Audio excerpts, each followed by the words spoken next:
What's up, everybody, and welcome to another episode of the Bubba Cast. I am your host, Zerpie, and joining me as always is Lacy Trailer. Sup, Bubba? Sup, Bubba?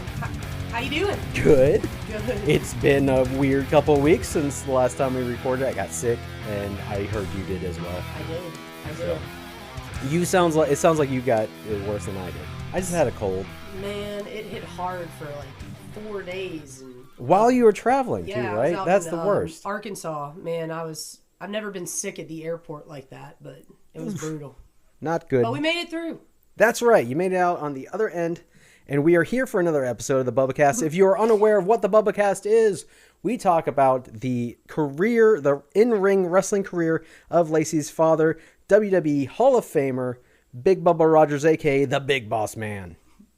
So tonight we're going to jump ahead to the Attitude Era. We're going to talk about an episode of Monday Night Raw from September 4th, 2000.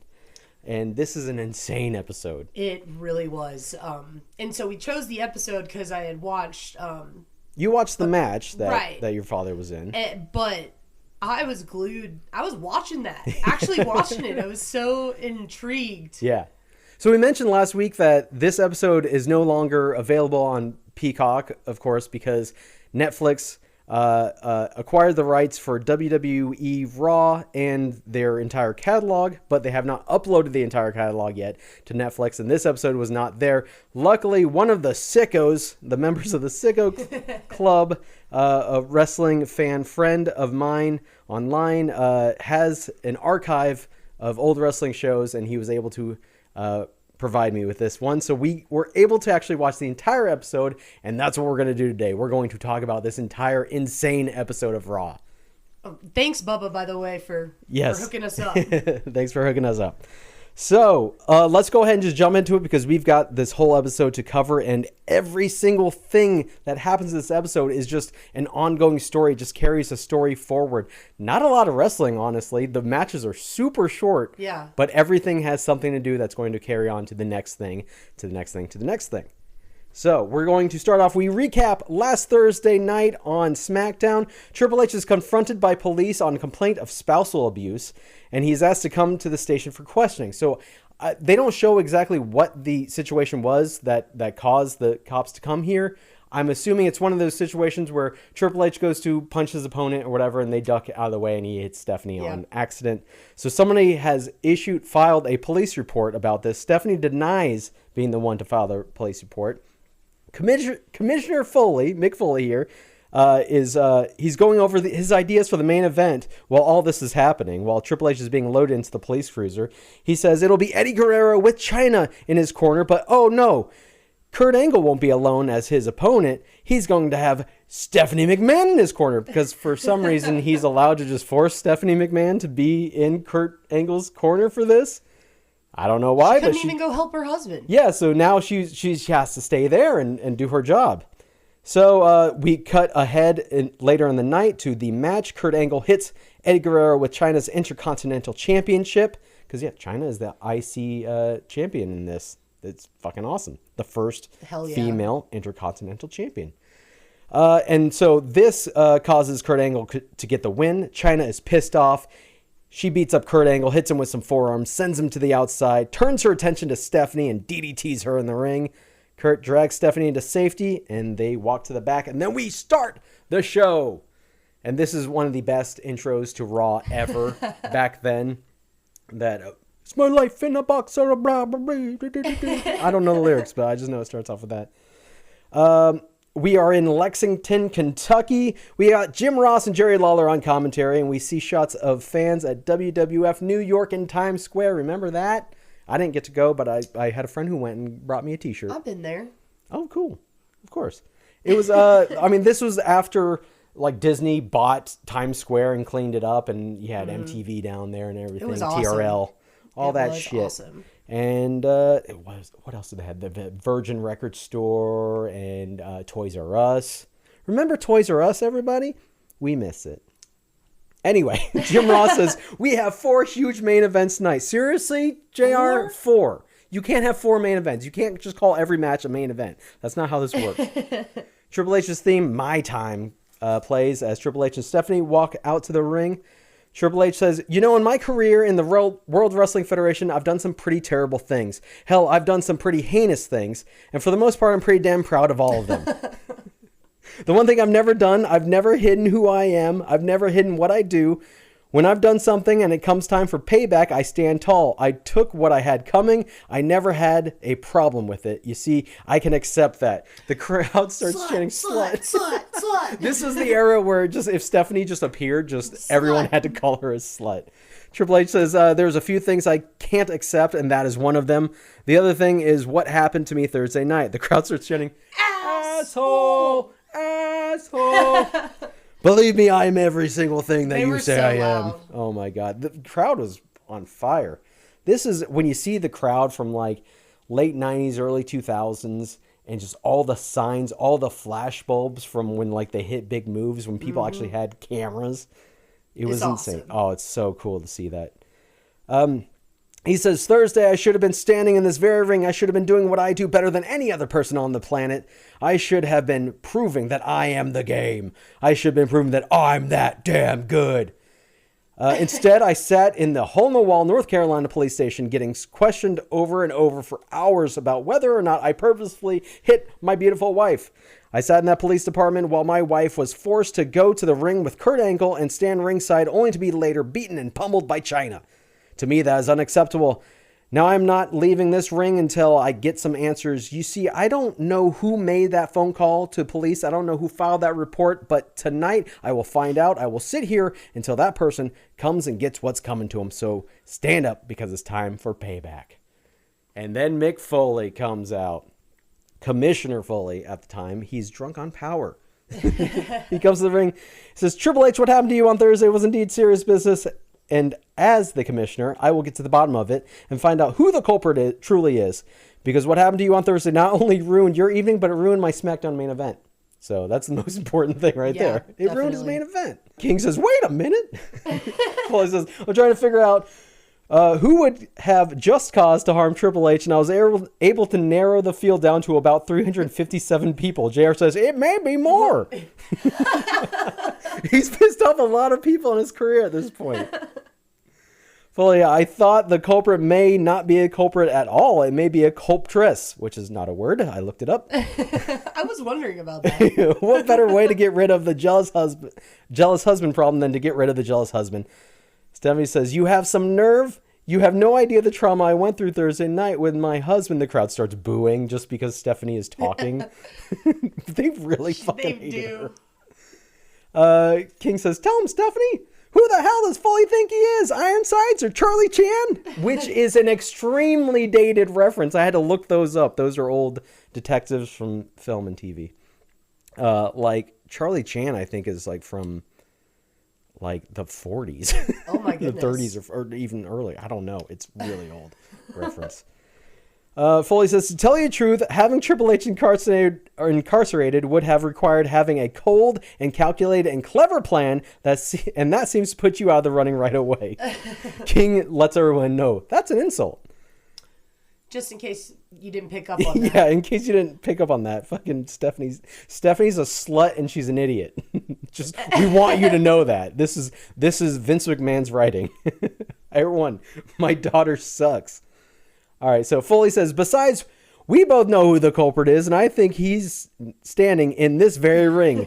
Isn't that right, Triple H? Triple H says, Foley, I know I've hit you on the head 1,000 times, but even I wouldn't have done so much damage to your brain. Why would I call the police on myself? Foley says, why would I call the police on myself? A legitimately troubled query, or exactly the type of question you'd want us to ask. What better way to pull the heartstrings of your star-crossed wife? What better way to evoke sympathy from us? What better way, Triple H? And Triple H interrupts and says, to prove to the world that you are the biggest jackass on the face of God's green earth. Foley, Jerry Lawler says, Foley thinks he's Sherlock Holmes. He's not even a good Watson. Triple H says, you don't think I see through you? You don't think I see what you're doing? You're trying to turn this around on me? You're trying to make it seem like I called the police on myself? I saw the tape, Foley. I watched you run out to the police car. I watched you force my wife to accompany Kurt Angle to the ring instead of going to the police station where she should have been to defend me. King asks, well, then who did it? Triple H says, now, what I see standing before me, Foley, is not the roly-poly, happy-go-lucky, rotund guy that all these people love so much. What I see is a miserable, twisted, manipulative guy who just wants to ruin my marriage at all costs because he's bitter and jealous over the fact that I ended his career. Ended. Which, by the way, did not, because Foley had like 10 other retirements after this. He kept wrestling. And he's even said himself, he's like, man, I should have really just like stuck with the one retirement because it was so sweet when he had his retirement, and then he just kept coming back, and he's like, and then every time after they're that, always hungry, it was just worse. Yeah, it's like, and you get the itch, you're like, man, I want to get back in the ring.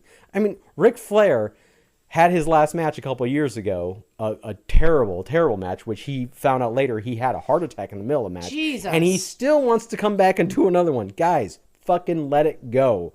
You're old. Yes. Sorry.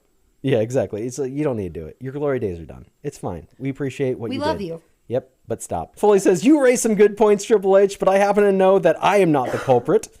Because first off, as WWF commissioner, I carry diplomatic immunity. I don't think that's correct. And second off, I happen to know that I wouldn't do such a thing. So if it wasn't you, Triple H, and it wasn't you, Stephanie, and it wasn't me, then there seems to be only one likely candidate. Kurt Angle, come on down. Kurt Angle's music hits. JR says, well, that makes a lot of sense to me. King says, what? What do you mean? Tell me how you deduce that. He says, we know Angle's got an eye for Stephanie. It's obvious. The King says, I thought this was Raw, but it's NYPD Blue. Kurt Angle says, this is absolutely ridiculous, Mick. I mean, I feel like Richard Jewell, which is a ridiculous reference, the man who was wrongfully accused of setting off a pipe bomb at the Olympics, the very Olympics where I won these prestigious medals, by the way. It's true. It's true. Loved that. The Atlanta Olympics in 1996. And you're right, Mick, I don't like how Hunter brutally hit my good friend Stephanie, but I would never call the cops. I'm a man of integrity. And if you're looking for a suspect, what about the one person who wants to see Stephanie and Triple H break up more than anyone? I'm talking about China. The way my jaw dropped. No. Because when we agreed to do this episode, it did not click, I guess, the time frame. Yeah, this is after... in the heat of it. Yeah, this is after Triple H and China have split up and he has married Stephanie McMahon. So Foley invites China out to explain her actions. China, the Intercontinental Champion, comes out to the ramp to Eddie Guerrero's Latino heat. King says, Mamacita, I'd like to dust her prince. Woohoo! Just a little fucking horn dog, Jerry Lawler. I said to Adam, I was like, I've never heard that one before. Yeah. China says, now Mick, I know you have a job to do, and I also... No, I thoroughly enjoyed ramming Stephanie's head into the mat on SmackDown, but I had nothing to do with calling the police. There's nothing going on between me and Triple H. I'm with Eddie Guerrero now. Mick Foley says, Eddie Guerrero, the very man who lost last week to Triple H. Eddie Guerrero, the very man who stood tonight to lose once again right in front of Mamacita. Come to think of it, who had more cause to eliminate Triple H from the picture than Latino Heat himself? So Eddie Guerrero, why don't you come on out? Kurt Angle says, that's an excellent point, Mick. I believe it might have been Eddie. It probably was. Foley says, shut up, Kurt. Eddie, come on out. So Latino Heat plays once again. Eddie Guerrero comes out. He says, what you talking about, S.A.? I'm not going to do the accent because that would probably be offensive. If you think I wanted Triple H out of the picture, well, you couldn't be more wrong, man. If anything, I wanted to prove to Mamacita the whole world that I could kick homie's butt right in the middle of that ring. So, Commissioner Foley, I think you got the wrong guy, S.A. Foley says, we seem to have all the potential suspects out here, but nobody's willing to admit their guilt. Now, I may be your commissioner, but I am still only one man. And why should one man make the decision when we have 15,000 fans right here in Lexington, Kentucky? Cheap pop. The classic Foley cheap pop. Why don't we all decide if maybe, just maybe, it could be the meddling wife, Stephanie McMahon Helmsley? Foley hovers his hand over Stephanie's head as the crowd cheers. It could be the jealous husband, Triple H. Foley goes to put his hand over Triple H's head, but he gets swatted away by Triple H. Could it be the three-time WWF champion and hardcore legend, Mick Foley? Then Mick runs up the ramp. It could be, or could it be the woman who drove Stephanie's head into the canvas? Could it be China? Foley spins around to place his hand over Chyna's head, but almost grabs her breast. Chyna grabs his hand, places it above her head with a face that says, "Watch it, Tiger." She got a little wink and a smile about it, like, "Hey there." That leaves only 2. Could it be her Latin lover, Latino Heat, Eddie Guerrero? We're down to 1. Only 1. Integrity, intensity, intelligence, Lexington, Kentucky. Kurt Angle interrupts. "Before you continue, I just want to wish everybody out there a happy and healthy Labor Day." Triple H says, "Quit kissing ass, Angle." Mick Foley says, "Who here thinks that maybe, just maybe, it might be the Olympic champion, Kurt Angle?" Foley places his hand above Kurt's head and the crowd cheers. Foley says, "Oh, you are in big trouble, mister. You're coming back with me and we are going to talk to the authorities." But just as that happens, Trish Stratus and Tess come out. Tess says, "Mick, before you do anything drastic, I have a confession I want to make. To tell you the truth, it's a confession I've been wanting to make for a long time. November 29th, 1999. You remember that date? Don't you, Triple H? I know I do. It was supposed to be the greatest moment of my life. I was supposed to get married. I was supposed to get money. I was supposed to get power. I was supposed to watch my career skyrocket to the top, but that didn't happen. Triple H, no, because it was you who took Stephanie right out from underneath my nose. And it was you who got the money, you who got the power, and you who watched your career skyrocket while I sat back and let it happen." So yes, this was when Tess was supposed to marry Stephanie. They had the wedding in the ring, and then it cut to the screen where Triple H had seemingly kidnapped Stephanie while she was knocked out and got married at a drive-through little... Gotta love those early 2000s, yes, late 90s. All the weddings in the wrestling ring. And then we found out later that she was in on it, and yes, they were married. And so Tess got screwed over by all this. So, Triple H, you have no idea how long I've waited for this moment. You have no idea the smile that came across my face when I watched the cops take you out of the building last week. My only regret, they didn't send your sorry ass to jail. You think last Thursday was the worst night of your life? Well, last November was the worst night of mine. So I took it upon myself to make a little phone call to the cops. King says, "Tess did it!" Just to let you know, like in case you're not listening. JR says, "Tess did it! Tess called the cops on Triple H!" Mick Foley says, "Wait a second. So you called the cops? You're the culprit." Then it seems like there's only one thing to do. I can tell Mick Foley just absolutely loves doing this like old school like detective clue. Like I've pieced it all together now. It's like it's all coming together. You've done nothing. Like the person finally came out and said, "No, it was me actually," and you didn't even suspect me at all. So Mick Foley's been terrible at playing detective this whole time. He's not even a Watson. Yes, he says so there's only one thing to do. And that will be to make a one-on-one matchup tonight in Lexington, Kentucky, pitting you, Test, against that man, the WWF champion, Triple H. Whoops. Yeah, not the WWF champion. I don't know why Mick Foley says this. The Rock is the WWF champion at this time. So Tess says, "Well, that's just fine because Triple H, Paybacks, and your wife have a lot in common. They're both a bitch." Mic drop. So Triple H didn't like that. So he leaves the ring and he charges Test on the ramp. But Kurt Angle attacks Triple H, and Angle and Test both beat him up. The refs have to run out and break it up. JR says, "Man, it's going to be a war. That's 5 main events." Come on, dude. 5. You can't just call every match a main event. It's not the main event. You can't do that. That's not how this works. Meanwhile, we go backstage and we see The Rock arriving to the building, even though the show has already started. He was supposed to be here hours ago. But it'll be The Rock and The Undertaker versus Edge and Christian for the tag team titles later tonight in the real main event. It is a stacked card. It is. Holy shit, we've got everybody here. So we come back from break, and The Rock actually makes his way out to the ring with the WWF title, as he's the actual WWF champion. Got to make sure everyone knows, too. King says, "It's not time for the match. What's he doing coming out here?" The Rock comes out to join the commentary table. The Rock actually comments on Foley calling Triple H the WWF champion in the opening segment, even though he wasn't in the building yet. So how did he see that? We saw him walking in. He says Foley has been hit in the head one too many times. So we got our first match of the night.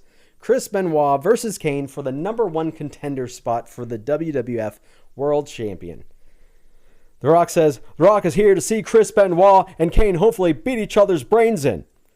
We see a clip from SmackDown where Kane is interfering in Undertaker versus Chris Benoit to beat up The Undertaker and causes a DQ. The Rock ran in to even the odds, which I guess is why The Rock and Undertaker are teaming up tonight. Interesting. They don't really explain that. Yeah. So Kane enters the ring. He does his taunt, but he doesn't get the corner pyro that he normally does. So like, what the fuck? We just we took that out of the budget, I guess, for Kane. The Rock says, the fact of the matter is this. Is Kane 7 feet tall? Yes. Is he 350 pounds? Yes. Is he damn near unstoppable? Yes. But does his face look like your candy ass? Yes. Talking to Jerry Lawler. Jerry goes, what? His face looks like my ass? Kane hits a backbreaker on Benoit, goes for the pin, but Benoit kicks out at 2. King says, my ass isn't burned and scarred. The Rock says, if you really want to know what Kane's face looks like, it looks like an orangutan took Kane's mask, squatted, took a crap, that lit that sumbitch on fire and stomped it out with some football shoes. Some football shoes. Some football shoes. Kane, with an overhead press, drops Benoit behind him. Benoit makes a comeback. It hits Kane with a German suplex that JR calls a belly-to-back suplex. Bridges the pin, only gets a 2. Benoit drops Kane with a back suplex, climbs to the top rope, and lands a flying headbutt to Kane. Chris Benoit is up on the apron, turns his attention to The Rock, who's sitting at the commentary table, which gives Kane the opportunity to come up behind Benoit. Looks like he's going to go for a reverse suplex to bring him back into the ring, but actually he can't get him up. He kind of like does a springboard, like bounces him, and then just does like a reverse DDT or like a spiked DDT or brainbuster. I don't know if it was meant to be, but it looked fucking awesome. It's one of those moves where it's like, oh, he fucked up. Oh, that was okay. Yeah, that was cool. He was incredible. You created a new move. I mean, it's how Jake Roberts created the DDT. Yeah. It was an accident. He had someone in a face lock and then fell over, and it was like everyone's like, oh, like, and he's like, oh shit, I just created something. That was really cool, and so the DDT was born. So amazing. I feel like Kane should have, if this was an accident, he should have just kept doing that because that was a really cool move. But then again, I don't know if you'd find someone like Benoit who would also take it. Because Benoit's like, yeah, I'll fucking take that move. Anyone else would probably be like, no. You're not going to spike me on my fucking head. They start fighting on the outside. Benoit gets distracted by The Rock again, which The Rock isn't doing anything to distract him. Just Benoit is just turning to The Rock for no reason. Keeps getting distracted. This gives Kane an opening, and he throws Benoit into the stairs. Kane goozles The Rock like he's going to chokeslam him. But The Rock punches him. Benoit hits Kane with a chair from behind, which causes the ref to call for the bell because that's a DQ. Kane knocks down Benoit with a big boot and then turns around and gets hit with the rock bottom on the floor on the outside. Ouch. Or Bossman Slam. Yeah, you're right. It is kind of the same move. It's kind of a Uranagi type of thing. Mm-hmm. Yeah. I never thought of it like that. That is totally the same move. Mm-hmm. It's just usually the Bossman Slam is like off the rope rebound. And so he's like swinging with the momentum. Yeah. But yeah, it's essentially the same move. JR says, The Rock doesn't give a damn who he fights for the WWF title, but the number one contender will have to be decided at another place and another time. Tag team match around the corner. So we come back from break, and it is a tag team tables match. The Dudley Boys taking on the Acolytes.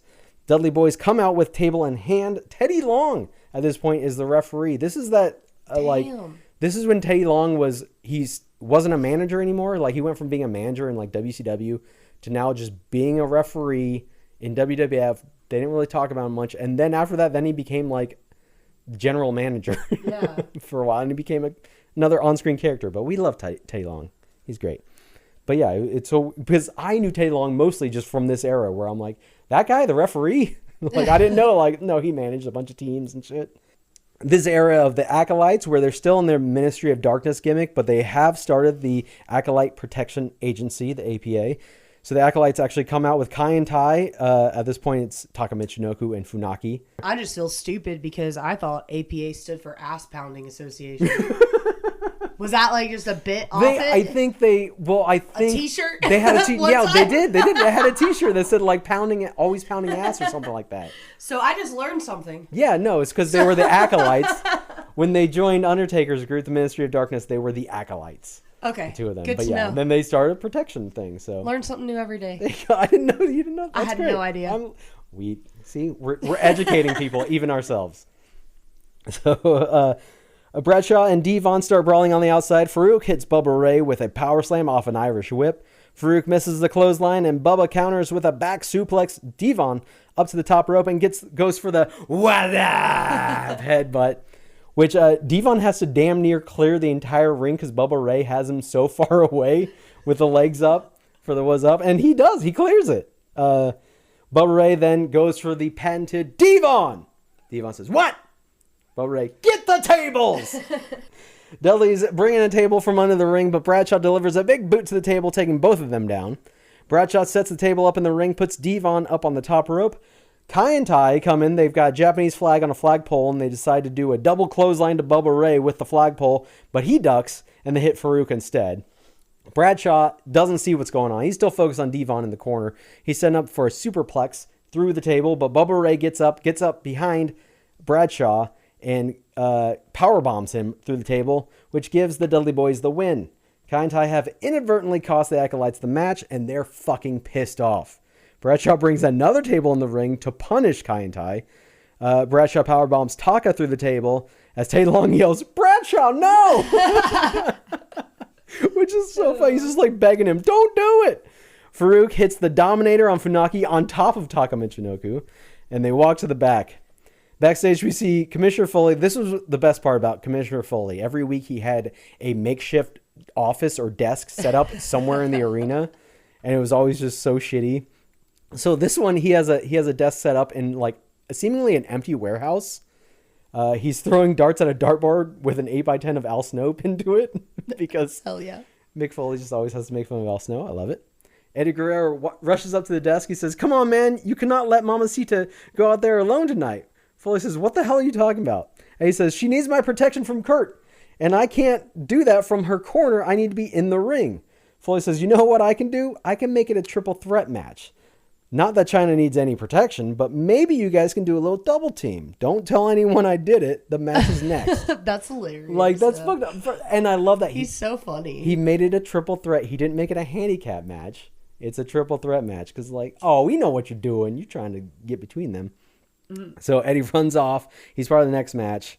And then we go to break. We come back. It's a triple threat match. China versus Kurt Angle versus Eddie Guerrero. And the title, the Intercontinental title, is on the line. China comes out with her bazooka, which is the fucking coolest entrance. She had she had like a firework bazooka. It's in the fucking video game that I have playing over there. No Mercy. She actually comes out with it. I keep catching that out of the corner of my eye. Just starting to look at it, somebody's getting smacked with a chair. That's what I wanted to mention. That the reason why I put that on is because this episode of Raw is basically this era. Hell yeah. When this game came out, it encapsulates this entire era. In case anyone wants to know, I know this is not a visual podcast, but in my game room, I've got a Nintendo 64 just playing the intro over and over again to No Mercy. So yeah, China comes out with her bazooka. Awesome entrance. Eddie attacks Kurt Angle during his entrance. Kurt Angle? During his entrance. Both Eddie and China are beating up Kurt Angle and hitting double team moves. China goes for a cover, but Kurt kicks out at 2. Angle mounts a comeback while Eddie powders to the outside. That leaves China alone in the ring with Angle, who is now on the offensive. Jerry Lawler says, "Remember, this is self-defense. Kurt swore he would never hit a woman unless it was in self-defense." Kurt Angle goes to the outside and attacks Eddie with a steel chair. This being a triple threat match, it should be no DQ. But WWF, WWE like to go back and forth on the rules. But yes, multi-man matches like triple threat or fatal four-way would be no DQ. But apparently there's disqualifications in this. So Kurt Angle uses this as a distraction to grab China's Intercontinental belt and hit her with it. Eddie hits Angle with a dropkick and suplexes him to the outside. China is knocked out cold in the middle of the ring. Eddie notices this and he's conflicted. Does he go after Kurt Angle? Does he help Mamacita? Like, what's he going to do? So he thinks about it and he goes, I should help her. So he goes down and he cradles her head and the ref counts 1, 2, 3. Eddie Guerrero just won the Intercontinental Championship from China. Oh no. Fuck. You're in trouble. Uh-oh. I love this ending, though. It's so great because you're thinking deep inside, you're like, he knew what he was doing. Yeah. He did that on purpose. But he seems he really loves her. So I don't know. So Eddie Guerrero's new Intercontinental Champion, he's happy for a moment when he's handed the belt, but then he feels the shame of what just happened. He looks at Chyna laid out on the mat, and he throws the belt down. Eddie helps Chyna out of the ring, but then he goes back and he grabs the belt. And he hides it behind his back. He helps Chyna to the back. In shame. Yes. We see Test and Albert backstage. Test is getting hyped about his match with Triple H tonight. Cut to Triple H with Stephanie in their own locker room. Stephanie says, Hunter, you're not going to let Test get away with calling me a bitch on national TV, are you? If Trish comes near me, I'm going to. Triple H cuts her off and says, you're going to do absolutely nothing because you're not going to be out there. You're going to be sitting right here. JR says, it's the game. Test. A war is next. So we go to break. We come back. And Eddie is backstage with Chyna trying to explain what just happened. Eddie says he's just trying to protect her. He says he doesn't want the belt. He tries to give it to her. And he says that means nothing to her. And she means everything to him. Aww. He seems so genuine. Sweet. He seems genuine here. He asks for forgiveness and Chyna comes around and she says, no, you deserve it more. They hug and you can see Eddie smirking though behind her back. So again, did you do it on purpose or not? We don't know. So our next match, singles competition, Test versus Triple H. And this reminds me of T&A. Test and Albert. What a team. They just put them together so they could call the team T&A. For sure. Tits and ass with Trish Stratus. Triple H comes out alone, of course, though, because he told Stephanie to wait in the back. Hunter pauses on the ramp and then runs in and attacks both Test and Albert. Triple H has Test in the corner and Albert charges from behind, but Triple H moves out of the way so Albert hits Test instead and he yells out, "Ah, shit!" He then gets dropped to the outside by Triple H. Stephanie is watching on a monitor backstage, but she's watching the monitor regular style, not sideways. So Test is clotheslined to the outside and Trish tries to enter the ring, but Triple H grabs her, sets her up for the pedigree, and the crowd goes fucking wild for this. They want to see him pedigree Trish Stratus. But Test breaks it up. Triple H is dropped by a big boot from Test, and we cut back to Stephanie, who's watching, again, the monitor backstage, and Kurt Angle just creepily walks up behind her. He even, shushes someone off screen, and he's just checking her out. And we don't get any payoff from this. It just happens, and we cut back to the ring, and we never see him again. That's weird. I know. I guess they're just establishing that Kurt Angle has this weird obsession with Stephanie McMahon at this time. I don't remember the storyline. Well, I kind of remember he liked her, but I don't know what comes of this. Why? It's not required. We'll have to watch more. Yeah. Now I'm just going to continue on. WWF Raw and SmackDown from 2000 yeah. from here on. There's a lot of stuff I had to look up for this episode where I'm like, what was that about? So we will get to that later on, some of the things I had to look up, including a specific brand of soda. Test distracts the ref as Albert beats Triple H up outside, then throws him back into the ring. Gut-wrench power bomb and a cover by Test only gets a 2.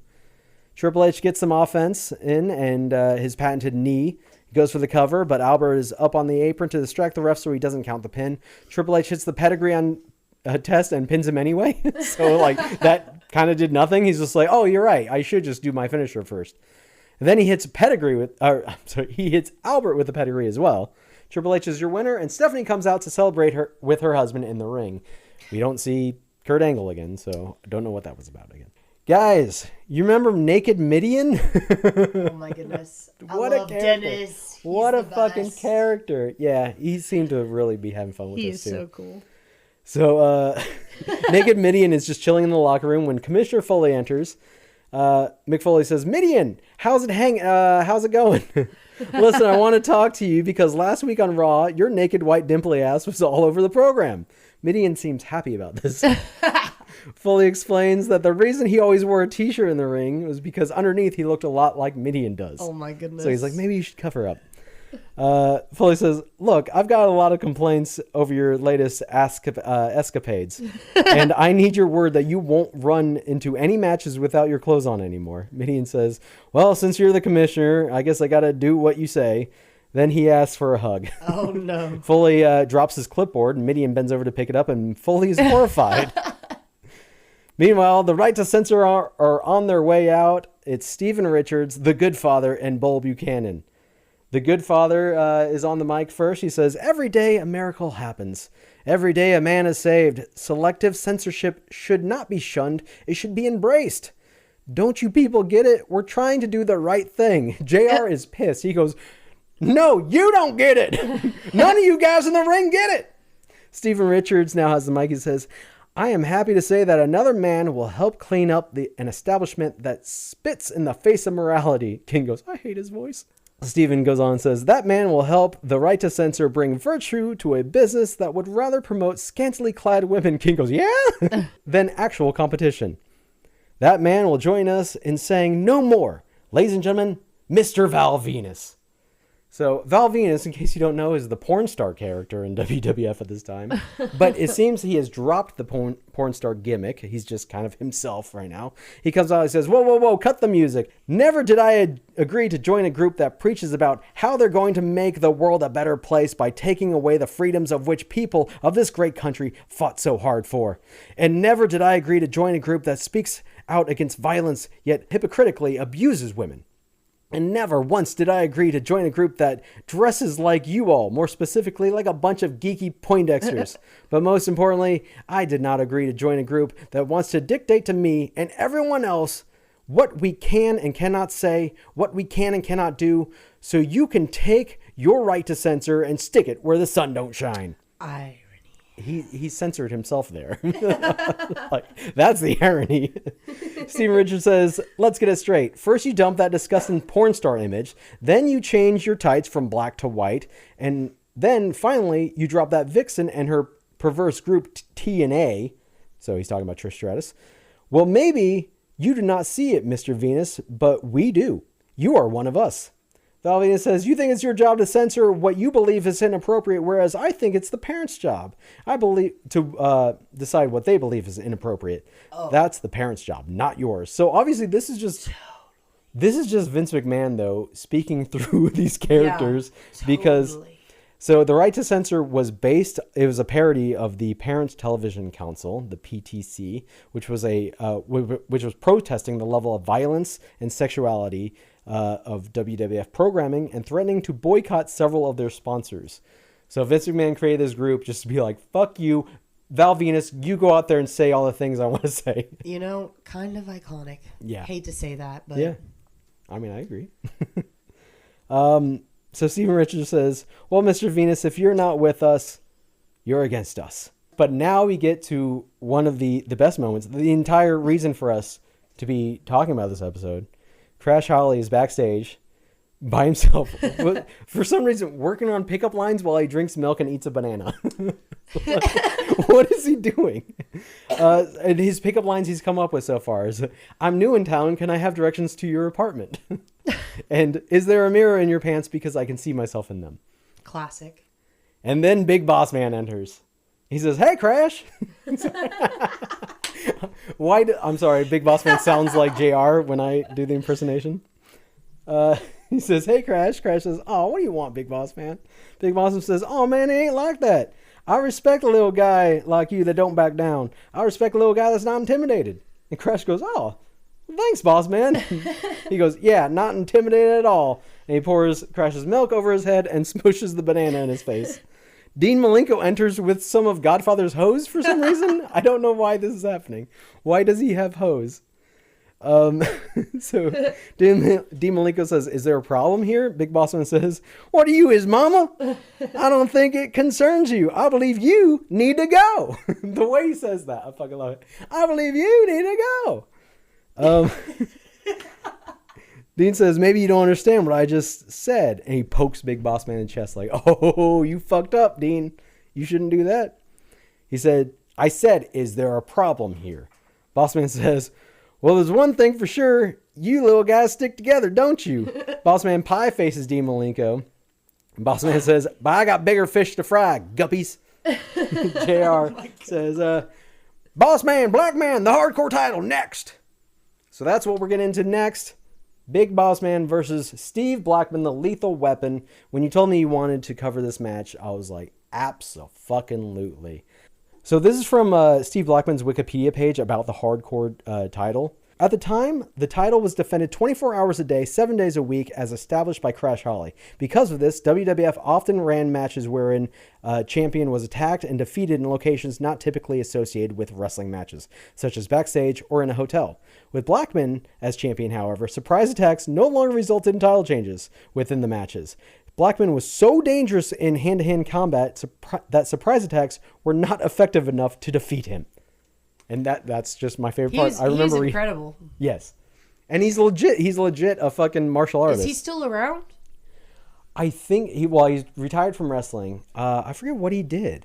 He works as a bail bondsman in central Pennsylvania. Nice. Sweet. Well, good for you, Steve Blackman. You're a badass. When did he retire? Oh, he did. He had some sporadic appearances between 2007 and 2013. I think he owns his own MMA school too. Oh, that makes sense. Yeah. Cool. All right, we're back from break and we're in the locker room with Edge and Christian. They're trying to figure out a way to get out of having to wrestle The Undertaker and The Rock tonight. Their ideas so far are pneumonia, Tourette's, or genital warts. Mick Foley comes in and tells them good luck in their match tonight, and if they happen to come down with any sort of illness or warts, then they will be stripped of the tag team titles. So they're not getting out of this. And now it's time for the Hardcore Championship match. Big Boss Man takes on Steve Blackman, who is the current champion. JR tells us during the break, it was announced that there will be a tag match between the Right to Censor against Val Venus and a partner of his choosing tonight. So that's been added to the card. Jerry Lawler says, if Foley had any brains, he would have gotten the Big Boss Man out here to perform that little interrogation early on. I heard Boss Man made people admit to things they've never done in their life down in Cobb County, Georgia. Missed opportunity there. Yeah. So maybe you should carry that on. You could just intimidate people into admitting to crimes that they've never committed. The police would never do that. I think you have it in you to use it. It's a secret power that has been passed on from your father to you, and you're not taking advantage of it. You need to do that. You're right. All right, get on that this week. Report back. Report back on the next episode. Steve Blackman comes out. Big Boss Man takes a swipe at him before he gets in the ring, but Blackman jumps back to avoid it. He gets up on the apron to snap Boss Man's neck on the ropes. Boss Man sells this by tossing the nightstick really high up. It was like, bling. I thought it was going to go in the crowd and hit somebody in the head. It's so fucking funny. Commentary reminds us that the nightstick is legal in this match, as it is for the hardcore title, but we never see it again. It's gone. Boss Man gets sent to the outside by a drop kick, and he uses this opportunity to grab a kendo stick from under the ring. Steve Blackman goes under the ring to grab his signature Eskrima sticks and yells, "It's party time!" Which is like the most... And his music was very like... Oh, yeah. Yeah, well, he used to come out with the Eskrima sticks, and he had like neon green ones and like a black light shining on them. Yeah. So he was like rave dancing with the Eskrima sticks. Bossman keeps trying to hit Blackman with a kendo stick, but each time Blackman either blocks or dodges that and hits him with the Eskrima sticks. Finally, Big Bossman drops to his knees. Blackman hits him with one more over the head. Then goes for the pin attempt on Bossman. Bossman's still holding the kendo stick, though, so when they get to 2, he just hits Blackman on the head to kick out, which is awesome. It's one of my favorite kick-outs. Oh, so good. Big Bossman goes to the outside to plunder underneath the ring, and he grabs a fire extinguisher and sprays Blackman with a cloud of smoke. This was such a fun era for these hardcore matches. Because they get to, use everything. Yeah, it could be so creative. Yeah, and obviously they go to the back here in a second. They fight through the crowd, go to the back, and Bossman sends Steve Blackman sliding down a catering table, which they clearly set up just for this. That's a Hall of Fame video clip. Oh, yeah, totally. It's great. And then Bossman is attacked from behind by Dean Malenko with a metal trash can, followed by Crash, who throws an entire catering-sized pot of coffee in his face. Bossman is screaming as his skin burns from the hot coffee, but he peeks out from behind his hands. He knows Steve Blackman's coming with a move, so he peeks out with his hands, and he gets hit in the face with a super kick from Steve Blackman. Blackman goes for the cover. 1, 2, 3. Steve Blackman retains the Hardcore Championship. Big Boss Man has had his face burned off. Now, this is my favorite part of this match. Yeah. I love it so much. I have it pulled up. I want to watch it with you again. Let's do it. So this is after the match. Steve Blackman has won, and Dean Malenko and Crash Holly are standing there. What were they doing? He didn't need your help. They were like high-fiving and like clasping fingers like I guess the only way to describe this, they were doing an Eiffel Tower. They were. But I don't know why. He just walks to them and they're like, yay! And he just hits them both over the head with a trash can lid. Oh my God. I watched it over and over and over again because they look so ridiculous. And Dean Malenko, coming from WCW, where he was the Iceman, Dean Malenko, he had no expression on his face. He's very stone cold serious in every match. And now he's over here celebrating with Crash Holly, high-fiving in the air, and gets hit in the head. Yay. And also Crash gets hit first, and Dean's like, looks at him like, what happened? Right. Like, what do you think just happened? Steve Blackman. We just did a good thing. We helped you. Yeah. And then he seemingly gets hit in the crotch. Oh my God, so funny. Steve Blackman yells at them. He's like, take care of your own business on your time. This is my time. And he walks away, leaving all three men just writhing in pain on the ground. What a great match. Oh my God. This was the match of the night. Definitely. It's the reason why we did the episode. 4 minutes and 12 seconds. That's how you do it, folks. Every match on the card is super short, but they tell so much story. Everything, furthers the story, like I said. We're backstage again to Foley in his empty warehouse in his desk. Taz walks up and says, I'm not asking for a match. I'm telling you, you're going to give me 2 matches. I want Jericho and I want Lawler. He says, I've also not forgotten what you did to me at SummerSlam. He claims that Foley screwed him when JR almost blinded him, and Foley did nothing about it. Foley tells him he can't give him 2 matches, but he can give him both Jericho and Lawler in the same match. But it won't be a handicap match. Foley will give Taz a partner, someone who is a monster, someone who has won multiple titles in the WWF. So Taz says, well, he better be that good, because if he ain't, you will just be another victim. We're going to get another match. Has now been added to the card. Another main event match. Another tag match with a mystery partner. Because that's what we're going to get next here. Right to censor is Bull Buchanan and the Godfather coming out to face Val Venus and his mystery partner. And who is his mystery partner? Oh, you didn't know? Your ass better call somebody! Val Venus comes out with a Road Dogg. And this is the worst version of the New Age Outlaws, and that includes the Voodoo Kin Mafia from TNA, where their name was Voodoo Kin Mafia just so they could have the initials VKM for Vincent Kennedy McMahon, because they thought if we go to TNA, we'll just make fun of Vince the whole time, like anybody gives a shit. I love it. So I love stupid. the pettiness. But yeah, this is definitely the worst version though of the New Age Outlaws because Val Venus is in it. King Jerry Lawler on commentary says, RC Edge presents Unforgiven in 3 weeks on September 24th. Now I had to look up, what the fuck is RC Edge? RC Edge is described as a more caffeinated RC Cola. And so I found this on Soda Wiki. RC Edge was a Royal Crown Cola soda flavor variant that was released in 1999 and was discontinued in 2000. That didn't last long. Didn't last long at all. So they released RC Edge alongside RC Kick, RC 10, and a rebranded Diet RC. And RC Edge was used to promote the WWF Superstars of Wrestling. So, but then I guess Cadbury Schweppes acquired RC Cola, and then they shut them down. So RC Cola is still around today, but I love this. The last sentence on this Soda Wiki is RC, and today no RC product is anywhere near the bestseller charts. Like, damn, all right. The casual roast. Yeah, it's like, what the fuck? Just the facts, ma'am. What the fuck?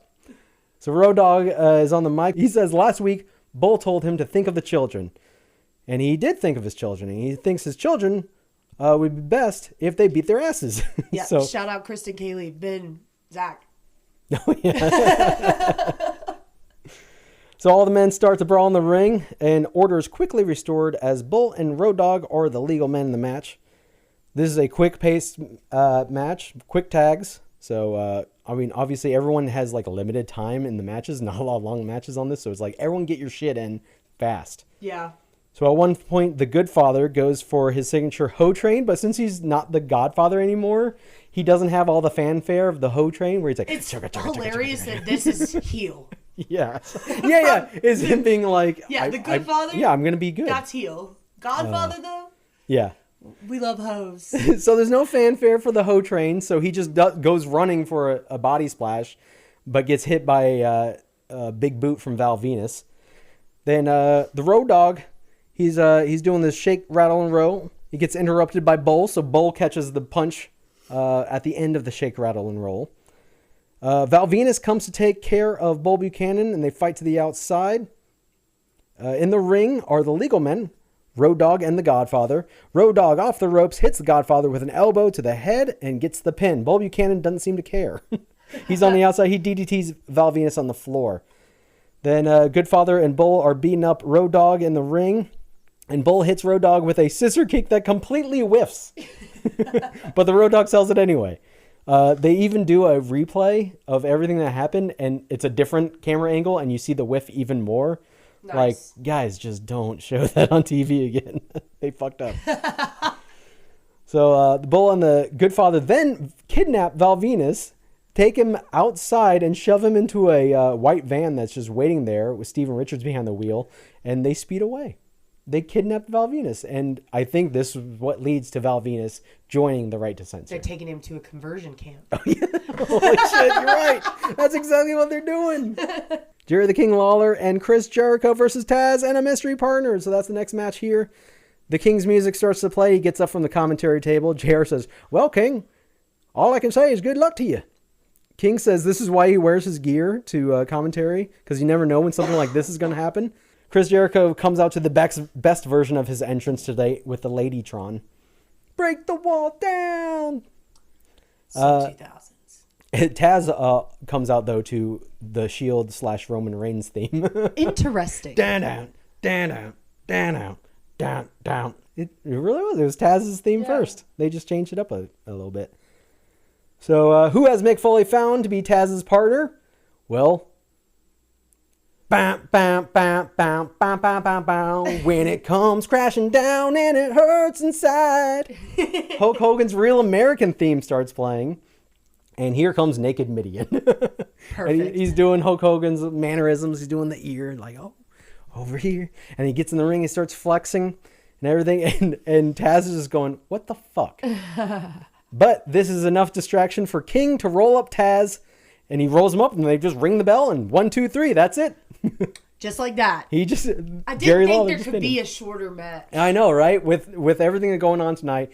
I wonder if, well, I guess it had to be planned. Yeah. I was going to say, I wonder if this was planned or they had to cut it short, but no. This was is a great obviously episode. planned. Yes.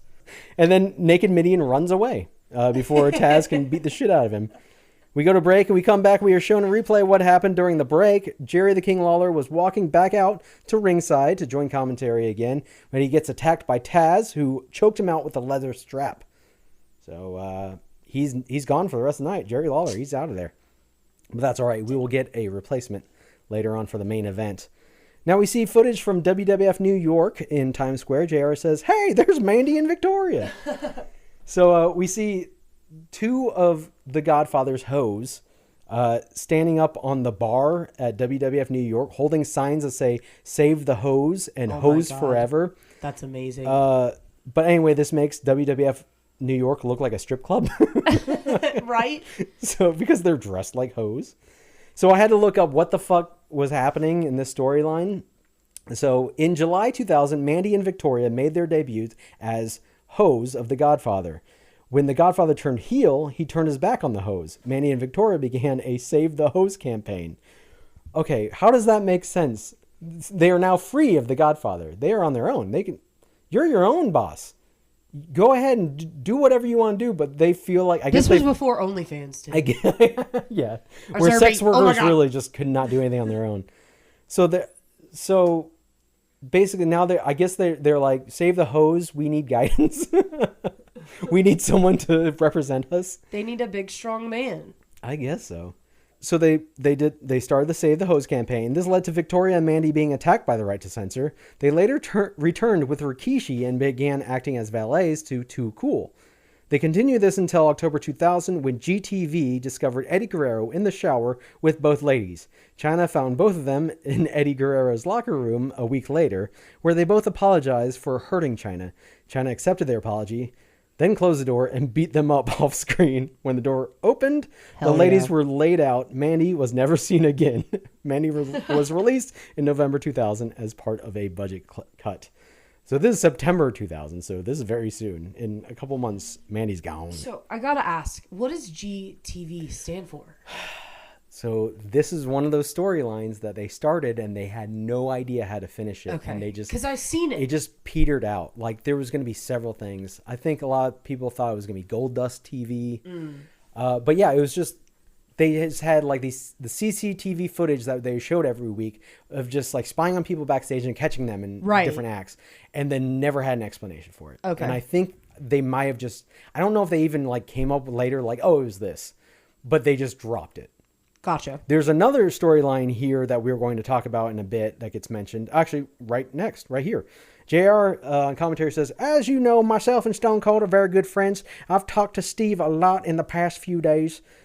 He's planning on making a statement this Thursday night on SmackDown. Stone Cold has a hell of a lot to say, not only about his return, his physical condition, but about his future, about his assailants last November at Survivor Series. So this is regarding Survivor Series 99. Stone Cold was supposed to be in the main event, but he got hit by a car backstage in the parking garage. And that was another storyline where they didn't know where they were going to go with that. And it was like, who drove the car? Who did it? And then we found out finally, years later, I think it was Rikishi, who says, I didn't do it for me. I did it for The Rock. Much like John Cena today. I did it for The Rock. The bloodline. For the bloodline. So, yeah, but this is another storyline that WWF started and they didn't know where they're going with that. Don't start a storyline until you know what the fucking ending is. You should have an ending in mind. Or it could be one of those where they had an ending and then plans changed. You know, the whole thing with who was Vince McMahon's illegitimate child, and it was going to be Ken Kennedy, but then he ended up getting released. So then they were like, fucking, we don't know. Hornswoggle. It's Hornswoggle now. So it was a weird time. But now it is time for the main event. The Undertaker and The Rock challenge for the tag team titles against Edge and Christian. But Kane comes out to join commentary, and I wish he didn't. Yeah. I guess Kane is filling in for Jerry the King Lawler. Kane still has his mask at this point, but he's talking now, which sucks. Yeah, that's... He's terrible at talking. They should have kept him as a monster who doesn't talk, or he has, someone speak for him. Yeah, I got to meet him, and I was so excited. And it was actually up in New York. We were doing like a toy thing, and... Man, he didn't have his mask on. I didn't care. I didn't even want to meet him. Yeah. Yeah, I was like so excited, and I saw him without the mask, and I was like, never mind. Fuck this. Glenn Jacobs, you suck. Kane's cool. Glenn Jacobs sucks. So the champions Edge and Christian come out first because they're not paid as much as The Rock and Undertaker. Because typically if you're defending the belts, you come out last, but they're not as big stars as Undertaker and The Rock. So Kane is talking on commentary as The Undertaker is riding his motorcycle around the ring, but you can't hear anything because they've dubbed the music over. American Badass. Yeah, I believe it was Kid Rock's American Badass, but they've dubbed it over with Dead Man Walking, which is I'm okay with if I don't have to hear Kid Rock. Yeah. So WWF champion The Rock comes out, and JR reminds us that we still do not have a number one contender for the WWF championship because Kane versus Benoit ended in a DQ earlier tonight. Kane says, tell me something, Jim. What do you see when you look at The Rock? JR says, I see a great athlete. I see a winner. What do you see? Kane says, I see a bouncing baby boy whose family adored him. I see the most popular in school. I see a man that everybody wants to be. I see the man who can't fail because his whole life has been a formula for success. The Rock doesn't know what it's like to have to drag yourself up out of the gutter just to be considered almost human. So from now on, we're going to call him Emo Kane. Yeah. The Rock is ableist. Yeah. So Kane is just being an emo bitch. The Hardys and Lita are watching on the monitor backstage, regular style. Once again, no sign of creepy Kurt Angle this time. It's true. It's true. Undertaker hits the sidewalk slam on Christian, covers for the pin, but gets broken up by Edge. Emo Kane keeps blabbing on and allowing his character to speak is the worst idea. The Undertaker DDT's Edge, goes for a cover, but it's broken up by Christian this time. Undertaker turns his attention to Christian, which opens him up to a spear from Edge. Emo Kane on commentary says, pain can be your friend because it lets you know that you're alive. Is that a Fall Out Boy song? JR's just like, okay. Whatever, man. Edge and Christian have finally taken control of the match. They're beating up the Undertaker. JR, Kane, do you expect people to feel sorry for you? Very straightforward. Emo Kane goes, he just pauses for a second and goes, no. And then he gets mad. He goes, I don't want anybody's sympathy. Like, all right, bitch, calm down. Go cry about it. Edge and Christian are double teaming Undertaker on the outside, back into the ring, and they're making quick tags and keeping the Undertaker away from his corner and The Rock. Someone has a sign in the crowd that says, hey, Lita, let's play grab ass. I just noticed that. Shoot your shot. I just wanted to put that out there. JR on commentary says, last thing I thought would happen tonight is that the King would be injured and I would be joined by Kane. It's a very unique experience that I'm having. Kane goes, you want an experience, Jim? And he says it like, he sounds like Scott Hall from WCW when he first came in. He goes, you want a war? You want an experience, Jim? Undertaker starts to fight back. He has Edge set up for the last ride, but Christian runs in and gets goozled by Taker. So just around the neck, grab him, gets him up for the choke slam, but Edge drop kicks him on the back, so he drops Christian. Kane says, good. Edge goes for the cover, but the ref points out that his feet are on the ropes. Undertaker Irish whips Edge off the ropes, rebound, duck under. Both men hit a clothesline for the double down. Both men are struggling to their feet as the ref begins the count. The crowd is fired up to see The Rock get the hot tag. Christian and The Rock are both tagged in. The Rock hits Christian with his signature punches, Irish whip to Christian, and a tilt-a-whirl slam. The Rock hits a DDT, goes for the pin. Christian kicks out at 2. Chris Benoit now runs out to ringside, but The Undertaker intercepts him before he can get in the ring and disrupt the match. More signature punches from The Rock, this time to Edge, sending him over the top rope to the outside. He turns around and catches Christian for the rock bottom. Pin attempt is broken up by Edge. Edge hits The Rock with a steel chair while the ref's back is turned. Christian hooks the leg. 1, 2, kick out by The Rock. Now it's The Undertaker waiting for the hot tag. The Rock and Christian slowly get to their feet. Spine buster from The Rock with the last bit of energy he has. He's exhausted. He crawls over, gets one arm on Christian for the pin, but Kane throws off his headset and he drags the ref out of the ring, interrupting their pin count. Kane slides a second chair into the ring, but Undertaker starts fighting with Kane on the outside, and the ref gets in between them to try and break it up, and Christian both have a chair now in the ring, and they hit The Rock with a concerto. Beautiful thing. I love it. I love that they're still doing it to this day.